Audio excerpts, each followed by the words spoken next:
Mr. Speaker, the President of the Republic of Korea.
Members of Congress, I have the high privilege and distinct honor to present to you His Excellency Young Sung-yeol, President of the Republic of Korea.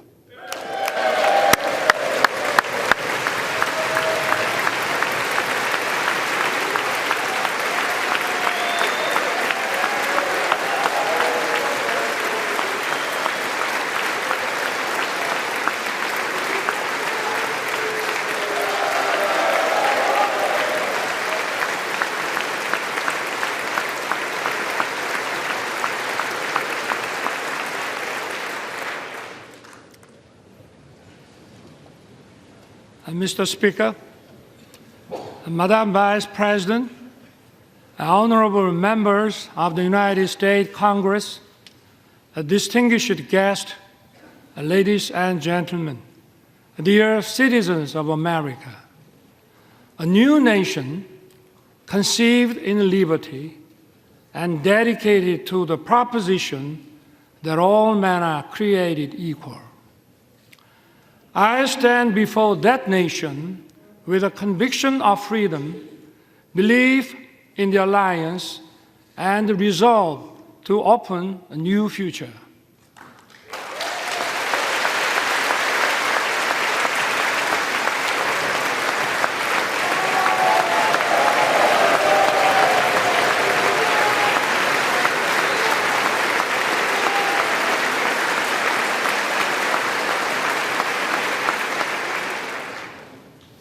For 234 years, a Congress has been the symbol of freedom and democracy.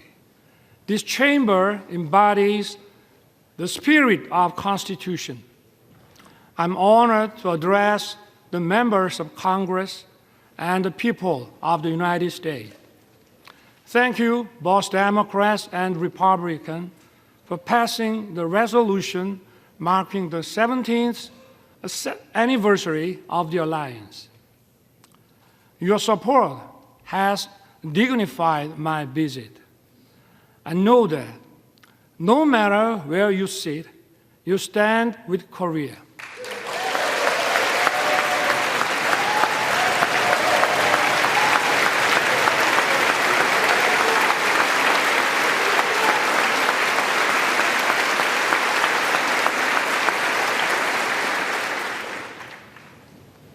Over the past century, we have faced many threats, but the U.S. has always led the world in defense of freedom.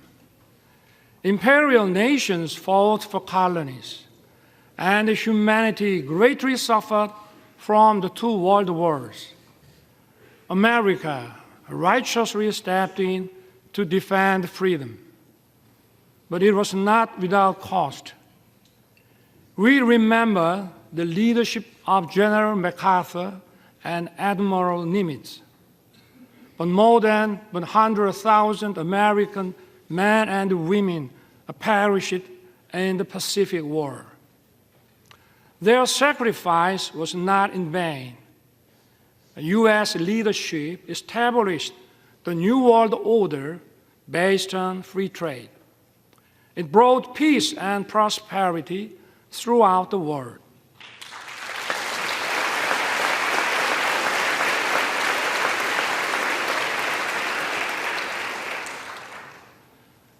But prosperity was limited to free market economies where communist totalitarian nations did not participate. The world was divided into democratic and communist blocs. In 1950, the Korean Peninsula was on the front line. The Soviet Union helped to rearm North Korea. North Korea's surprise attack threatened the peace on the Korean Peninsula and Asia. Korea's freedom and democracy were on the brink. At that decisive moment, the U.S. did not look the other way. Korean and American soldiers stood shoulder to shoulder and fought bravely. Tales of our heroes were written. General MacArthur caught the enemy off guard with the landing of Incheon and turned the tides of the war. Operation Chromite was one of the greatest decisions ever made in the history of war. The U.S. 1st Marine Division miraculously broke through a wave of 120,000 Chinese troops at the Battle of Lake Changjin.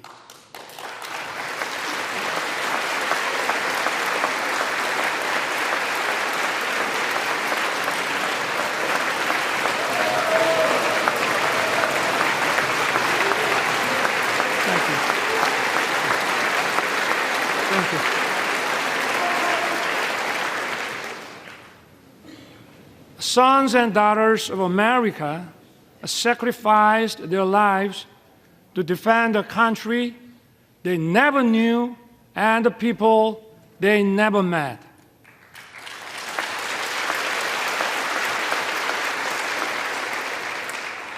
In the Battle of Lake Changjin alone, 4,500 American service members lost their lives. Over the course of the war, almost 37,000 U.S. soldiers fell. The late Colonel William Weber fought in the battle for Hill 3 to 4 in Wonju. He lost his right arm and leg. Yet, this American hero dedicated his life to honoring the noble sacrifice made by the Korean War veterans. Today, we are honored to have his granddaughter, Ms. Jane Weber, with us. Ms. Weber, would you stand up, please?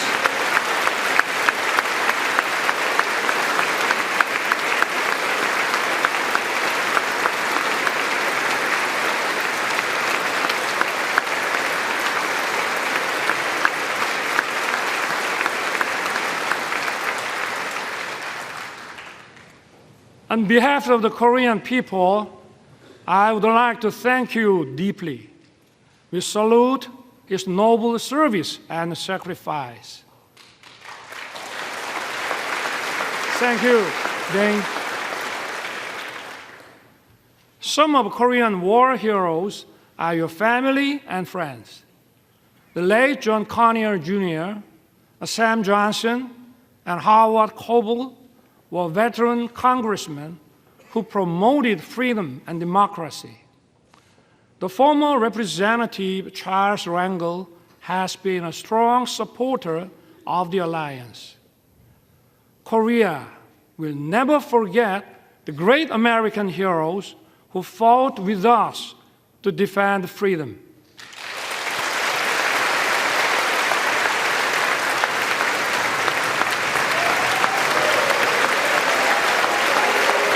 Thank you. Thank you.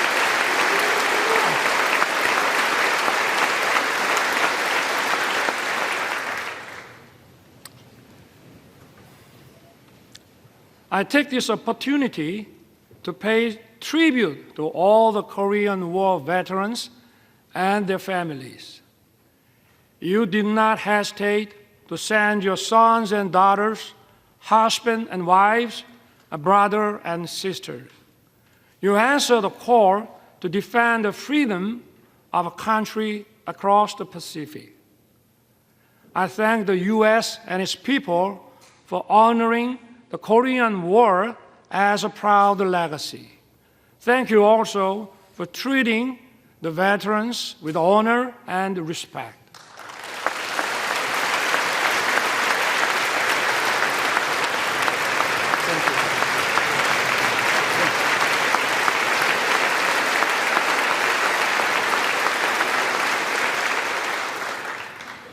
The war ended after 3 years of intense battle.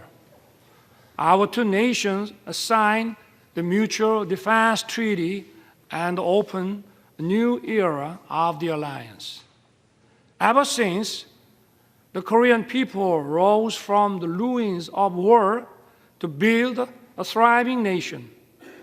And at every step, America has stood together with Korea. We have many reasons to celebrate our platinum anniversary. We had no guarantees of success when it started. But today, our alliance is stronger than ever, more prosperous together, and more connected like no other. Indeed, it has been the linchpin safeguarding our freedom, peace, and prosperity.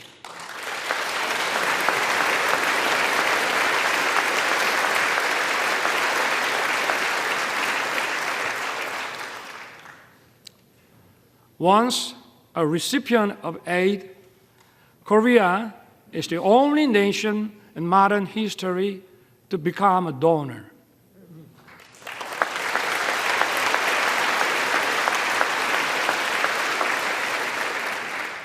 This itself demonstrates the success of our alliance. Let me talk about the history of our alliance. The ties of our cooperation and exchange span over 140 years since the establishment of diplomatic relations in 1882. In the late 19th century, American missionaries helped to widely introduce the values of freedom and solidarity to Korea. These values are the foundations of Korea's constitution. They have made a huge impact on our independence movement and the foundations of Korea. Horace Underwood, Hallie Appenzeller, Mary Scranton, and Rosetta Hall are some of the missionaries who set foot in Korea at the end of the 19th century. They built schools and hospitals. They promoted education of women. Their efforts laid the foundations for many Korean women to advance into society as educators, journalists, and doctors. In the early 1960s, the Kennedy administration recommended Professor Lostow's model for economic growth. President Park Chung-hee wisely embraced the idea and pushed economic development forward. It laid the foundation for Korea to become an industrialized country. Known as a miracle on the Han River, Korea's economic growth rate was unrivaled. Korea was one of the least developed countries after the war. Its annual income was just $67 per capita. Now, its economy ranks 10th in the world.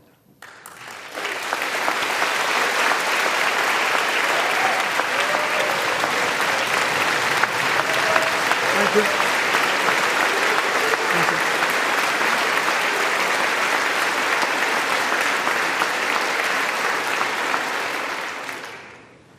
Seoul was once reduced to ashes.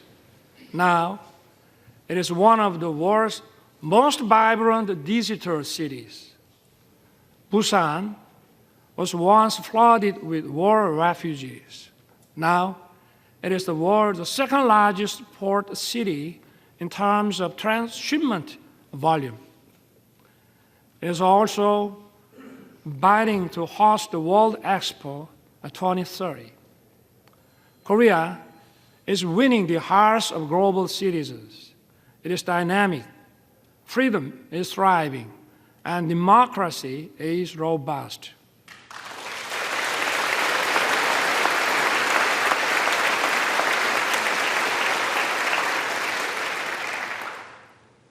Korea and the US have joined forces to safeguard freedom and democracy throughout the world. Since World War II, Korea dispatched its warriors of freedom. We fought side by side with the US in Afghanistan, Iraq, and others.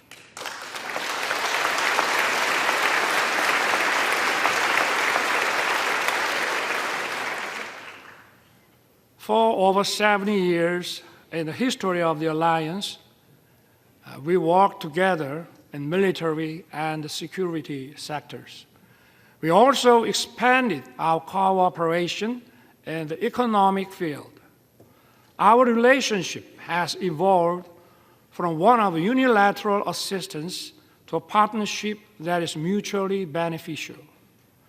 The Chorus FTA was approved with the full support of the US Congress in 2011. Since then, our bilateral trade has increased by 68%. Korea's companies' investment in America has tripled. The US companies' investment in Korea has nearly doubled. Korean companies are contributing to vitalize the US economy.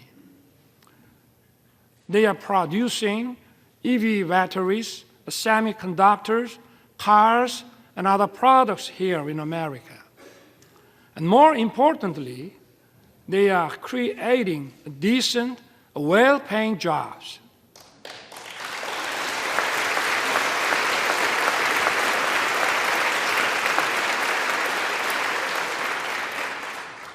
Take Austin, Texas. Samsung's semiconductor plant has created nearly 10,000 jobs as of 2020.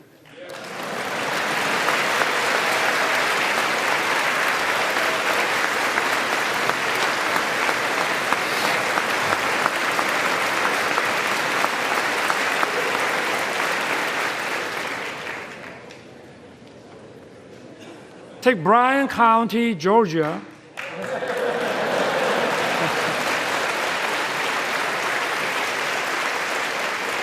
Hyundai's EV and battery plants is expected to be operational by late 2024. It will produce 300,000 electric vehicles every year. It will employ thousands of Americans.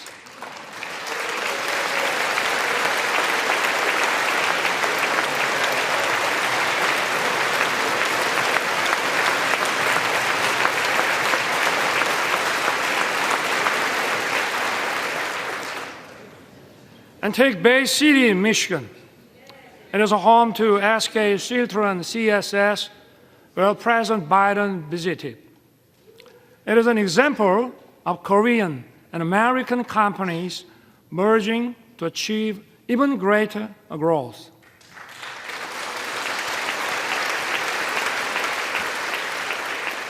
I hope to see more economic cooperation in the other parts of America.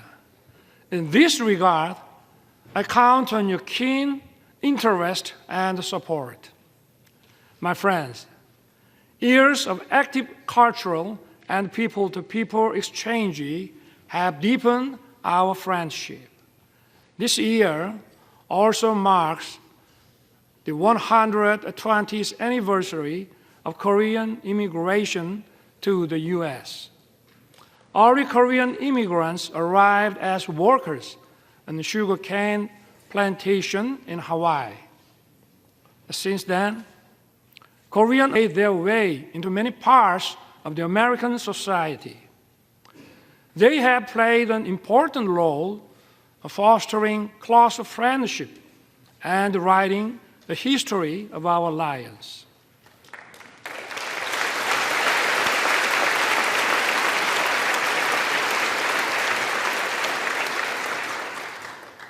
Representatives Young Kim, Andy Kim, Michelle Steele, and Marilyn Strickland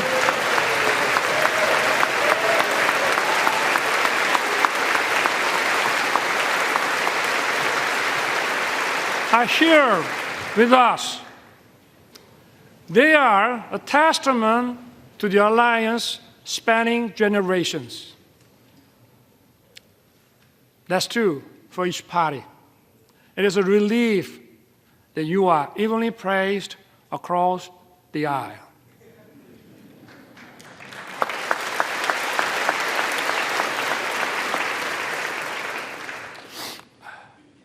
Even more, culture is helping to further deepen our understanding and friendship. Nationality and language differences are no longer barriers. Korean movies, A Parasite and Minari, have won Oscars. Hallyu film, Top Gun, and The Avengers are loved by Koreans.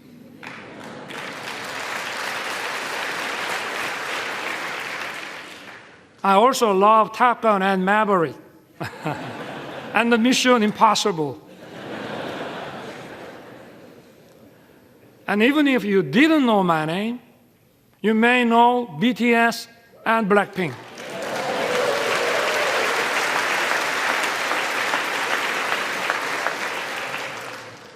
BTS beat me to the White House, but I beat them to Capitol Hill.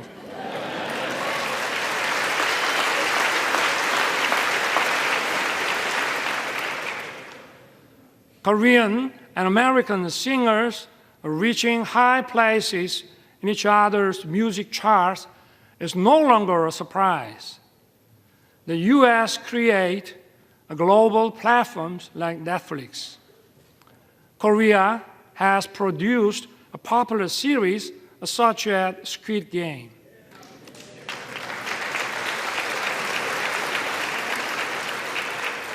We are creating a new pattern of synergy. These cultural exchanges have brought our people closer. According to Chicago Council on Global Affairs, Americans' positive views of Korea reached the highest level since 1978. And according to a Pew survey last year, Koreans' positive views of the U.S. reached 89%. It marks the largest increase among all the countries surveyed.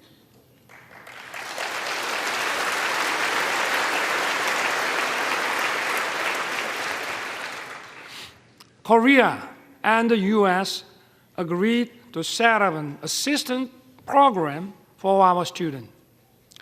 It will help them to study and find jobs actively in each other's country.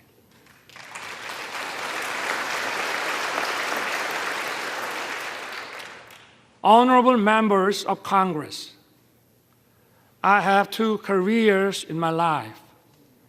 My first job was as a public prosecutor. My second job is serving as the president of my beloved country. As prosecutor, my role model was the late Robert Morgenthau. He was the real-life character of District Attorney Adam Schiff in Law and Order.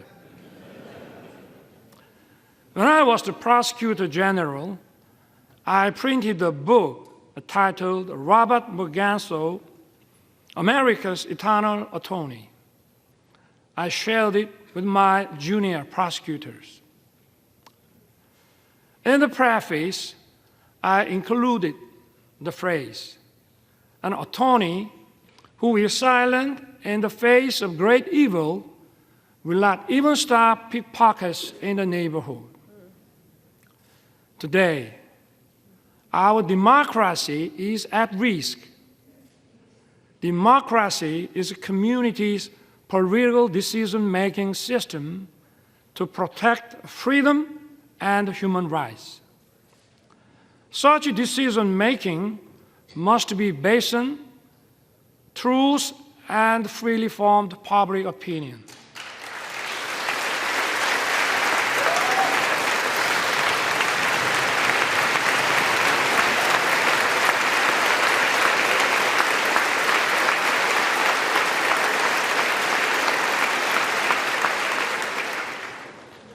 But today, in many parts of the world, false propaganda and disinformation are distorting the truth and the public opinion.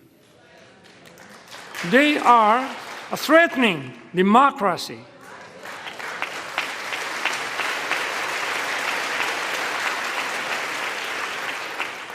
The rule of law allows the freedoms of everyone to coexist.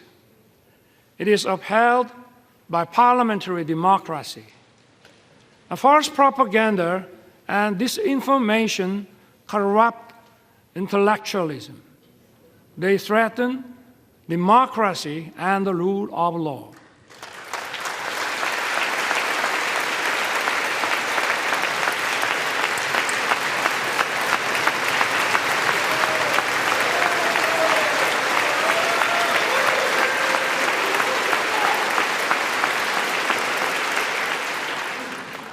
Such totalitarian forces may conceal and disguise themselves as defenders of democracy or human rights.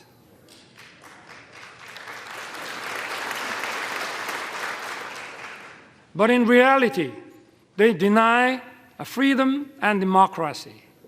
We must not be fooled by such deception and disguises.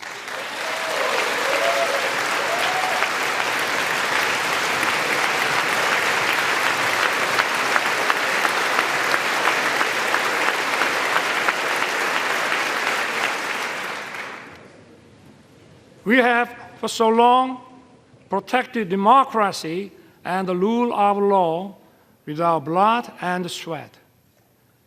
We must work together and fight the forces of falsehood and deception that seek to destroy democracy and the rule of law.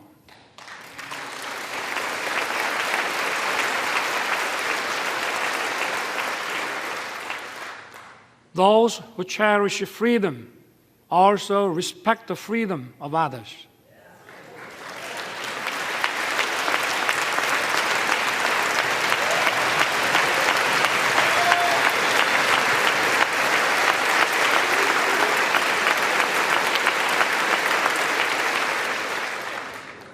Thus, freedom brings peace. Peace, in turn, safeguards freedom. Freedom and peace are sources of creativity and innovation. They bring prosperity and abundance.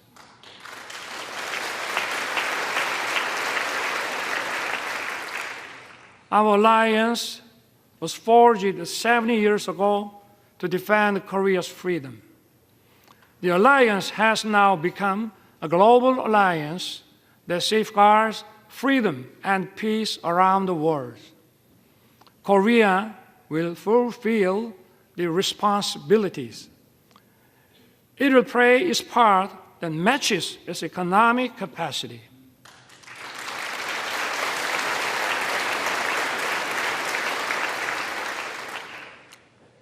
In his 1961 inauguration address, President John F. Kennedy said, "My fellow citizens of the world, ask not what America will do for you, but what together we can do for the freedom of man. Korea will stand in solidarity with the international community.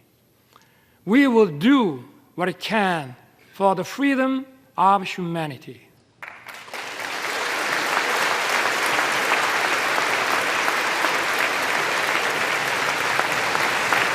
Thank you. Thank you. Thank you. Thank you. Korea, with the U.S., will march towards the future. As I took office last year, I pledged to rebuild Korea, a nation belonging to the people, rooted in freedom, democracy, and market economy, a nation that the people can be truly proud of as it fulfills its role as a responsible member of the international community. Together with the U.S., Korea will play the role as a compass for freedom. It will safeguard and broaden the freedom of citizens of the world.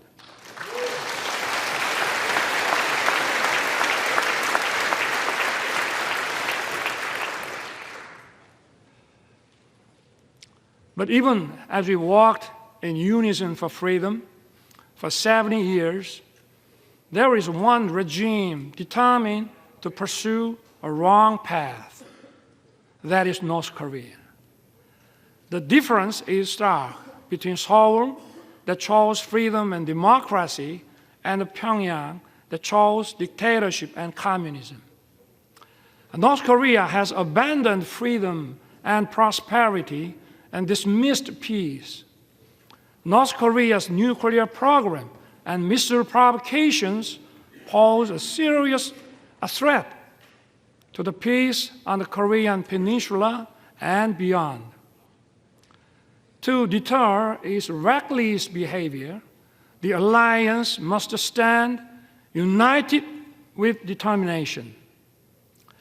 As President Reagan once said, "There is a price we will not pay. There is a point beyond which they must not advance." We must make his words clear to North Korea.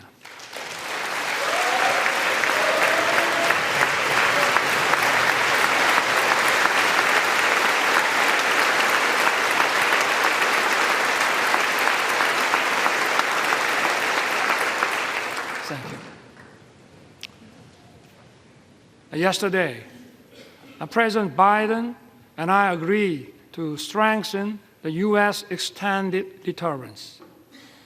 Along with close Korea-U.S. coordination, we need to speed up Korea, the U.S., Japan trilateral security cooperation to counter increasing North Korean nuclear threat.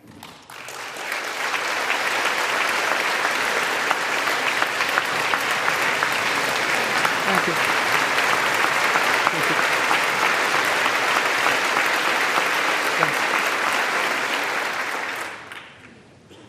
My government will respond firmly to provocations, but at the same time, we will keep the door open for dialogue on North Korea's denuclearization. Last year, I proposed the audacious initiative. It will significantly improve North Korea's economy and livelihood. All Pyongyang has to do is to stop its nuclear program and begin a substantive denuclearization process. I once again urge North Korea to cease its provocations and take the right path. Korea, with the U.S., will continue to work for North Korea's denuclearization.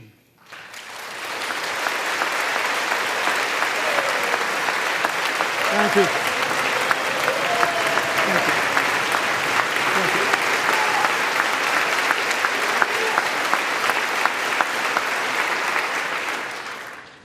North Korea's obsession with nuclear weapons and missiles is throwing its population into a severe economic crisis and human rights abuses. We must raise global awareness of dire human rights situation in North Korea. We must not shy away from our duty to promote freedom for North Koreans.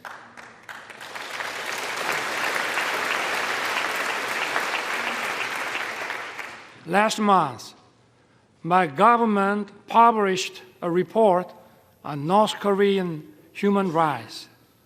We released it to the public for the first time. The report documents a wide range of abuses in North Korea. It is based on testimonies of 508 North Korean defectors collected over the past 5 years. It records many cases of serious violations of international norms, such as the Universal Declaration of Human Rights and other human rights agreements. Unspeakable and horrendous incidents took place. Men and women being shot and killed for violating COVID-19 prevention measures. Some being publicly executed for watching and sharing South Korean shows. And people being shot in public for possessing the Bible and having faith. We need to raise awareness. We must inform the world of the gravity of North Korea's human rights violations. I ask for your help in improving North Korea's green condition.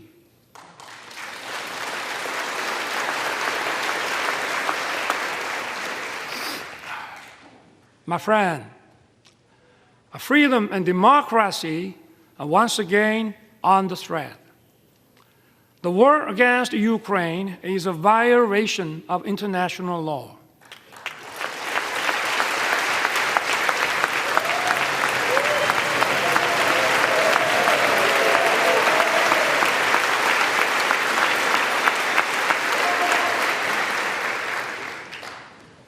It is an attempt to unilaterally change the status quo with force. Korea strongly condemns the unprovoked armed attack against Ukraine.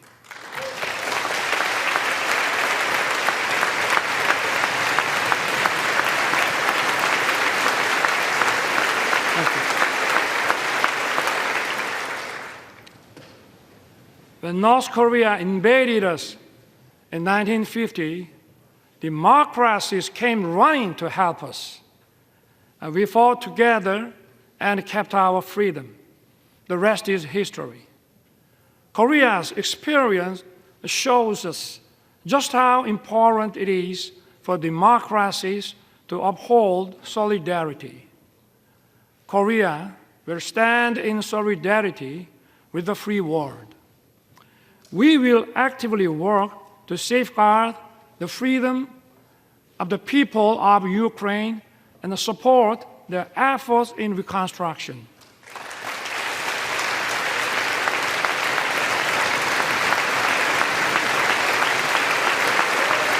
Thank you.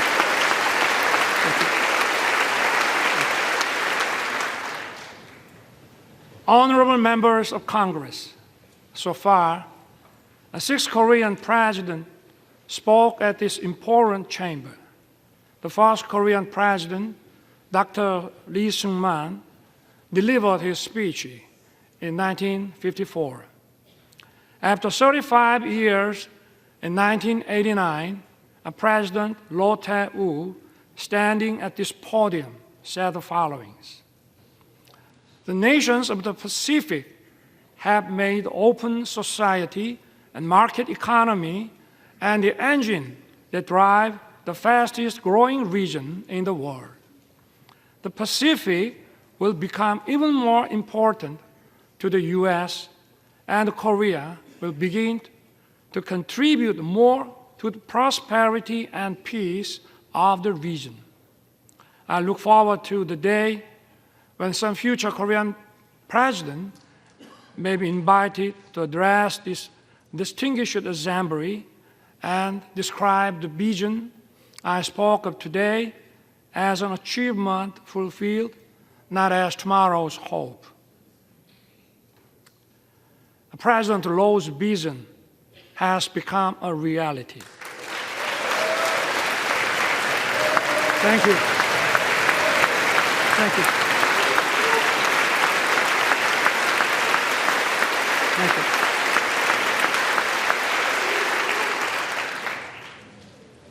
We are currently living in the Indo-Pacific era. This region is home to 65% of the global population and 62% of the world GDP. It accounts for half of global maritime transportation. Last year, Korea announced its first comprehensive Indo-Pacific strategy. Korea is committed to fostering a free, a peaceful, and prosperous Indo-Pacific based on inclusiveness, trust, and reciprocity. We will strengthen the rule-based order in the Indo-Pacific. We will take a comprehensive and multi-layered approach in expanding cooperation with key partners.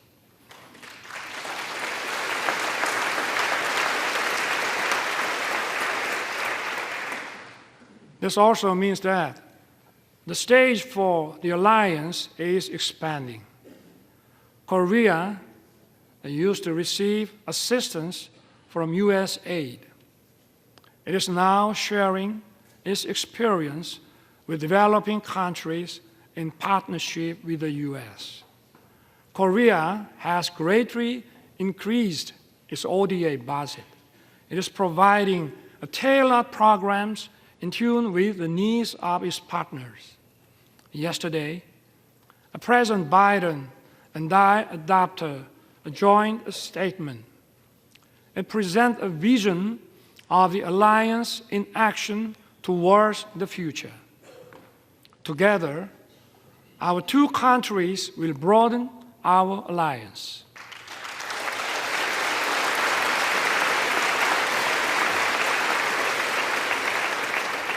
Together, we will lead in innovation beyond the security and foreign policy. We will work closely on artificial intelligence, quantum technology, bioscience, and open RAN.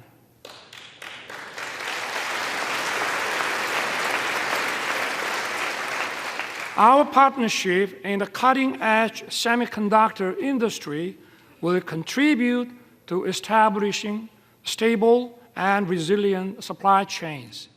It will also address economic uncertainties.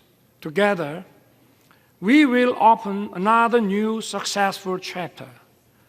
We will explore new frontiers in outer space and cyberspace.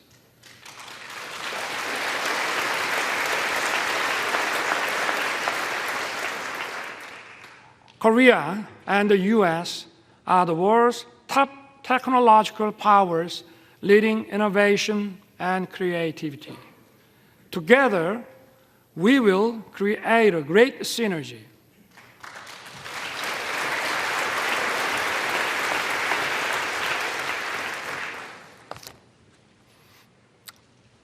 Mr. Speaker, Madam Vice President, and honorable members of Congress, our alliance is an alliance of universal values.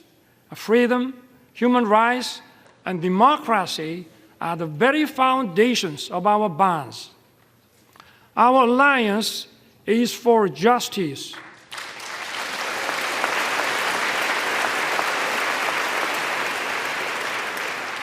Our alliance is for peace.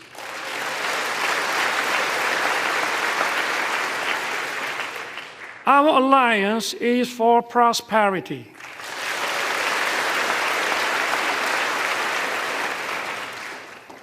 Together, our alliance will continue to move towards the future. We will build the world of tomorrow that opens endless opportunities for our future generations.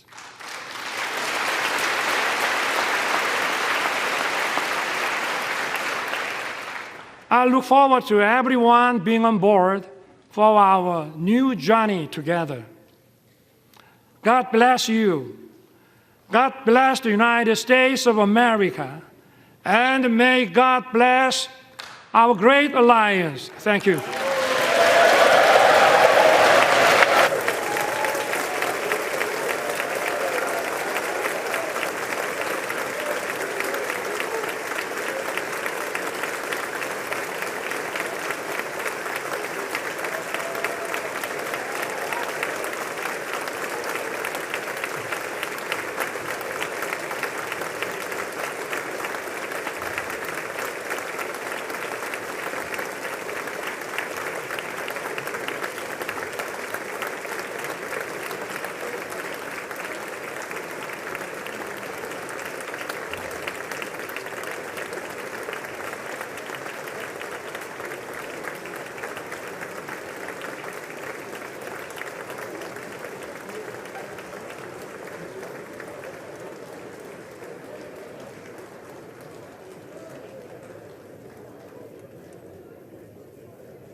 E-Rod.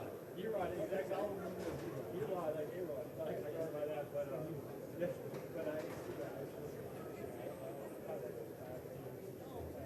And I do mean it. Yeah, it's very possible.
Anything behind, sell it on eBay and go to lunch. Really?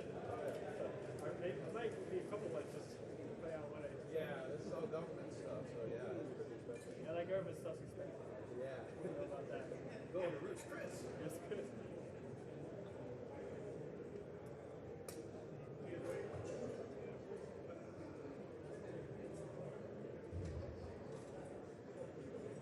Hi, Sheila. Hi, Sheila.